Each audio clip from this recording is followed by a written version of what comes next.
Hey, Mom, are we going to Grandpa's place again this year? Summer vacation is just around the corner. My son, Alex, came up to me, excited, and asked. Looks like Dad can't take time off, but if you're okay with it just being you and me, we can go. Upon hearing this, Alex raised his hands in joy. My name is Michelle. I'm a 38-year-old working mom. I took a break from work when Alex was born, but I was fortunate to be rehired at my previous position when he started elementary school. And now I work mostly from home. Alex is now in the 5th grade and has grown up quite a bit. I'm currently considering the next steps in my career. My husband, David, is 40, 2 years older than me. When we got married, he was a successful salesman, but he switched jobs 3 years ago because of a headhunting offer, overlooking the commitments he had at his previous company. Unexpectedly, his salary decreased, and the working conditions worsened, with endless overtime. My parents are farmers in the countryside, and Alex has been watching them work in the fields since he was little. Now, when we visit the countryside, he enjoys helping out. My parents are thrilled to do farm work with their grandson and always take the time to teach him enthusiastically. I once felt a bit self-conscious about my family being farmers. But now I'm proud of it and even help out with the farm work when I return to the countryside. David, who was raised in the city, isn't fond of the countryside and often uses work as an excuse to avoid visiting my folks. He thinks I haven't noticed, but it's quite obvious. I want to spend about a week in the countryside this year. What about you? I asked David, just to make sure. I'm busy with work. I'm planning to take my vacation at a different time. It's always like this.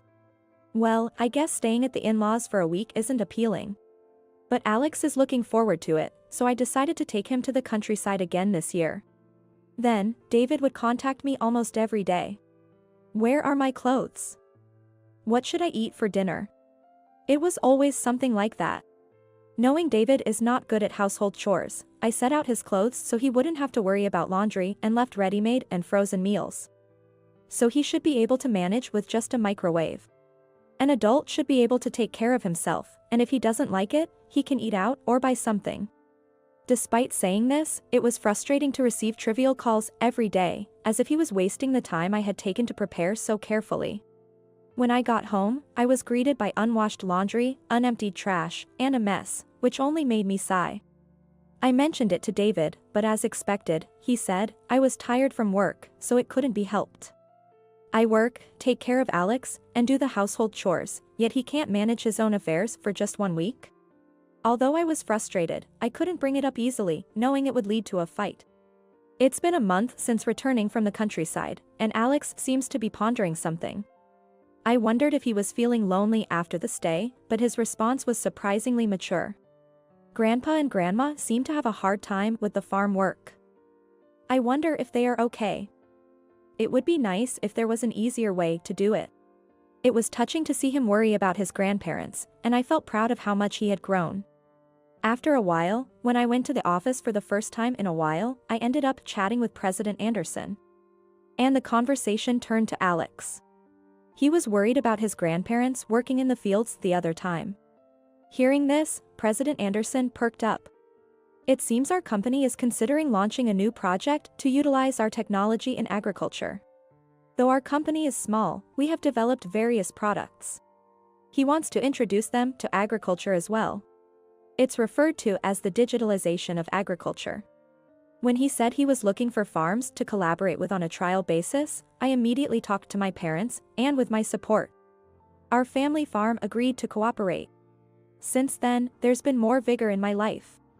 Instead of just going through the motions at work, I'm thinking more creatively, especially since it helps my family's farm, which makes me excited. I must have the same gleam in my eyes that Alex does when he talks about wanting to visit the countryside. This is the work I've always wanted to do. Seeing this change in me, David, misunderstanding something, asked sullenly. Have you been having an affair lately? What? I was taken aback by such an outlandish comment and couldn't help but let out a startled sound. I had to explain the situation again, something I thought I had made clear multiple times. It's not an affair, I'm passionate about my work. I've talked to David about my work, but his responses are always just, But this time, unusually, he sneered and said, "Oh, so you're becoming a farmer now?" I've always been irritated by David's disdain for farming and the countryside, but I've never considered leaving him, thinking it's better for Alex to have both parents together. However, change can come unexpectedly. A few months later, I decided to leave my job and start my own business. My desire to pursue my own projects grew, and after discussing it with my company, we agreed that I would go independent but remain in partnership with them. Despite having discussed this with David before, when the time came to leave my job, it caused a major upheaval. When David came home from work, I approached him. "Welcome home. As I've been telling you, I resigned today." I made sure to report this to David again. Then, David suddenly glared at me. "What? You really quit? Why? Are you planning to become a couch potato?" For a moment, I didn't know what he was talking about. Without thinking, I almost blurted out something to blame him. "After all that I've explained, do you mean to say you didn't hear a thing? Who said anything about not working? Listen, I've been telling you.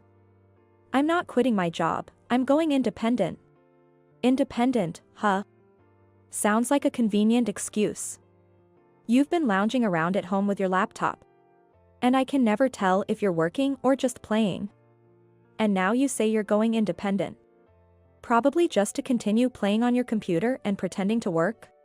David's words were unbelievable. Perhaps the lack of understanding for remote work comes from people with this sort of mindset. Playing around, really? I have been working diligently. Frustrated, I braced myself for an argument and countered. "You might think that, but I've been working hard, doing household chores in between, and I've hardly ever slacked off in work, household chores. Or parenting. House chores and parenting are a given since you're at home all the time. That's your job." I sighed at his words. "Then why don't you earn a proper income? Since you changed jobs, your salary has decreased, you know? I'm the one earning more now. If I were a stay-at-home wife, your words might be justified, but that's not the case, is it? In fact, I contribute more to our household finances. But you're quitting, right? That makes you unemployed." David sighed and left the living room. Since we couldn't have a proper conversation, it didn't even escalate to a fight. I wondered if things would go back to normal by tomorrow, but then David came back and stopped in front of the table. Wondering what was going on, David said, "A wife without money is useless. Write this down and let's get a divorce." Out of nowhere, David placed divorce papers on the table. I was taken aback for a moment, but I was so angry with David's actions that I accepted the requirement. "Really? Are you sure about this?" Upon hearing this, David gave a sly smile. "Of course. I have no obligation to support an unemployed housewife. So that's how it is." It was pointless to say anything to him. There was nothing more I could do. But, with Alex in the picture, it couldn't be that simple to just get a divorce. When I mentioned this, David just laughed it off. "Take him with you. Parenting is a mother's job anyway. Besides, he doesn't look anything like me. Whose kid is he?" I couldn't believe my ears. David had gradually stopped playing with Alex, and now they hardly talked, but I never imagined he would say such a thing. "How can you say that? He is undeniably your son. You're just saying that because you want child support, aren't you?" Feeling insulted, I raised my voice. "Then go ahead, get a DNA test or whatever. But if he turns out to be your son, you know what that means, right? Fine, if it's proven, I'll pay child support or whatever." Though it was tough on Alex, he had to transfer to a new school starting the new academic year. We would live with my parents, and Alex would attend school there. My work can be done from anywhere, and this environment is actually more conducive for researching and studying the digitization of agriculture. Alex seems to enjoy helping with the farm work, and when I talk about my work, he listens intently, though I'm not sure how much he understands. Before Alex and I left the house, the results of the DNA test came back, proving beyond doubt the father-son relationship between David and Alex. I thought that with this proof, David might reconsider the divorce, thinking it might be better for Alex to have both parents together. But before I could talk to David about it, Alex, noticing something was different about me, said something shocking. It's okay, if Dad isn't around. I was stunned and asked Alex why he would say that. Then, a shocking truth came to light. Alex revealed that he had seen David cheating.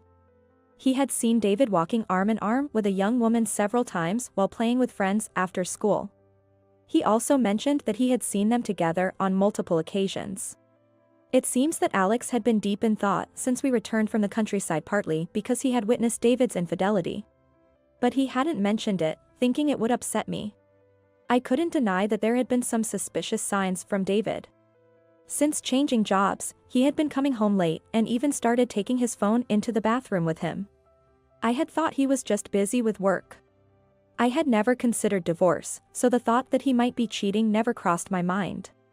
Was David's insistence that I might be cheating a projection of his own guilt? Disturbed by these thoughts, I confided in a close friend, swallowing my pride. She then mentioned that she had seen David with someone who seemed to be his affair partner. Moreover, it seems that she instinctively took a photo of the scene with her phone and was considering whether to tell me about it. David should have been more discreet if he was going to cheat. Thinking I wouldn't leave the house because I worked from home, David had been brazenly dating near our neighborhood. Luckily, this was before the divorce was finalized, so I visited our home under the pretext of picking up my belongings. While David was in the bath, I pretended to need something from the bathroom and checked his phone, finding and saving a message from the woman he was cheating with. It wasn't difficult to gather evidence of his infidelity from receipts lying around the room that traced David's movements. After I sent the evidence to David, just as I expected, he got in touch. Moreover, David went out of his way to come to my parents' house, which he had been so reluctant to visit. What's this all about? When I went to the door after the doorbell rang, David started yelling. You'd get it if you saw it, right? I was beyond angry, I was practically laughing. David kept insisting he hadn't cheated. Of course, those words no longer had any effect. I grabbed the envelope David was holding and pulled out the contents. The evidence of your cheating are right here. You've been accusing me of cheating, but that's just a guilty conscience talking, isn't it? And your affair was with someone from our previous company. Turns out, she's married to a guy who used to be your coworker. All that talk about being headhunted for a new job, but we both know you just needed an escape route after things got too hot to handle. Never thought those late nights at the office were actually rendezvous. Sighing, I spoke, and David glared at me. This is all made up. Photos like these can be faked so easily. It was so absurd that I couldn't even muster the energy to argue back. Sure, they could be faked, but this one's real. Why would that be? I don't have enough time to make fake photos, and I'm the one who got this evidence. It seemed they thought they were each other's true partners, having mistaken their spouses. If that was the case, they should have just divorced. But he didn't want to divorce me because that would mean less money for him to spend freely. David's assertiveness this time had stemmed from his belief that I had been unfaithful in the past and that Alex was not his child. Being influenced by his affair partner led him to doubt the paternity. If you can doubt me so easily, then seeking a divorce must indeed be the right choice. Anyway, we're getting a divorce. We're already separated, so there shouldn't be any issues. David looked stern, but I just laughed it off. There might be some inconvenience. With the mess at home right now, you can't even use the washing machine. And you don't know how to take out the trash. But if you turn it into a dump, you'll be kicked out, so you better clean up fast. I don't want to go to a place like that, so I'll never return to that house again. You'd better work hard with your affair partner. Hey, wait a minute. David, looking desperate, raised his voice at the entrance, but knowing no one would listen, he trudged out, got into his car, and drove away. He seemed surprisingly shaken by the confirmation of his paternity with Alex. The affair partner, who had instigated the doubt, probably became untrustworthy in his eyes. Afterward, my divorce from David was finalized smoothly. The apartment we lived in became unaffordable, leading to their eviction. Now, they've moved into a shabby apartment, which the affair partner seems to dislike, but with nowhere else to go. They're living together out of necessity. My work has really taken off, and I enjoy every day. When I moved to New York to work in IT, I never imagined a future like this. But it feels like a dream that what I've studied is helping out with the family farm. The adoption of IT has reduced fieldwork hours, and my parents are relieved of the physical strain. Alex has started middle school, and although I was worried about him fitting in, he went off to school happily today. While he still loves the farm, he's shown interest in my work and recently started asking to learn about computers. I might be a doting parent, but I'm excited for his future.